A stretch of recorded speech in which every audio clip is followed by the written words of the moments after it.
What's the meaning of claimant?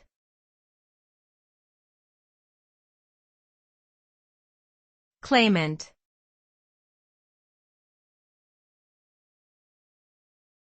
Claimant.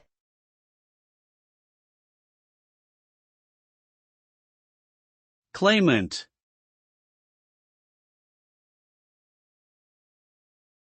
Claimant.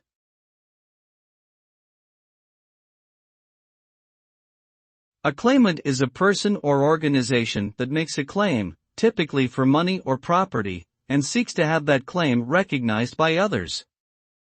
This can happen in a variety of contexts, such as legal disputes, insurance claims, or government benefits. The term may also be used more broadly to refer to someone who makes a claim or assertion of some kind, whether or not it is related to a specific legal or financial matter.